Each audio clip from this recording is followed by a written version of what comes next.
कधीच नाही चुकणार तुमचे फेवरेट टीव्ही शोज झी5 सोबत, तेही एकदम फ्री।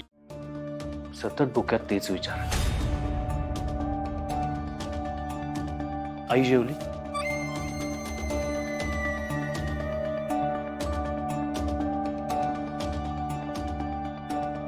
सॉरी साहेब, पण मला एक गोष्ट बोलायची आहे, अगदी स्पष्टपणे। काय? साहेब, तुमचा गैरसमज होतोय। कसला गैरसमज? जे काही घडतंय त्यात रुपालीबाई साहेबांचा काहीच दोष नाहीये, त्यांच्या हातात काहीच नाहीये। विरोचक त्यांना कंट्रोल करतोय, हे सगळं ते दाखवतायत, तसं काहीही नाहीये। मग कसं आहे नेत्रा?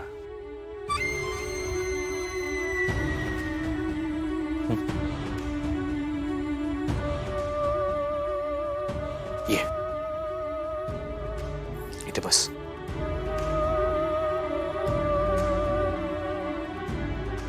माझं फक्त एवढंच म्हणणं आहे की जर ती दोषी असेल तर तिला फाशी झाली तरी चालेल, पण एखाद्या निर्दोष व्यक्तीला शिक्षा होता कामा नये। काही झालं तरी त्या व्यक्तीला तिचं निर्दोषत्व सिद्ध करण्यासाठी थोडा वेळ लागला तरी चालेल। मित्र, बघ, मला कळतंय की माझं आईबरोबरचं बदललेलं वागणं, माझं आईबद्दलचं बदललेलं मत, हे सगळं बघून तुला, इंद्राणी आत्यांना, बाबांना खूप प्रश्न पडले असतील। पण नेत्रा, रिलॅक्स। तसं काही नाहीये, खरंच तसं काही नाही। मी फक्त मला पडलेल्या प्रश्नांची उत्तरं शोधतोय, दॅट्स इट। रुपालीबाई साहेब, तुम्हाला तुमच्या प्रश्नांची उत्तरं कधीच मिळू देणार नाहीत साहेब। नेत्रा, मी ऑलरेडी एक आई गमावली आहे। तिला वाचवण्यासाठी तेव्हा मी काहीच करू शकलो नाही। नेत्रा, समज आपल्याला खरंच असं कळलं की आई खरंच विरोचक नाहीये, ती शक्ती आईकडून हे सगळं करून घेते, आई त्या शक्तीच्या कंट्रोलमध्ये म्हणून हे सगळं करते, हे खरं आहे आपल्याला असं समजलं, आणि त्याआधीच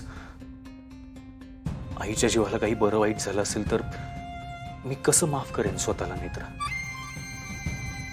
आणि मी आयुष्यभर याच गिल्टमध्ये राहीन की आईला विनाकारण शिक्षा भोगावी लागली, न केलेल्या गुन्ह्याची शिक्षा। नेत्रा, बघ ना, तू पण मला विरोचक समजली होतीस। आपण मानून चाललो होतो की मी विरोचक आहे, तू माझा वध करणारच। पण नेत्रा, समज की खरं काय आहे ते कळण्याआधीच तुझ्या हातून असं काही झालं असतं तर तू आयुष्यभर माफ करू शकली असती स्वतःला। म्हणून मी फक्त वेळ घेतोय, दॅट्स इट।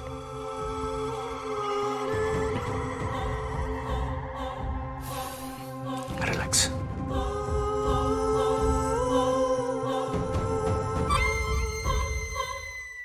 झी5 ॲप डाउनलोड करा आणि पहा सर्व एपिसोड्स एकदम फ्री।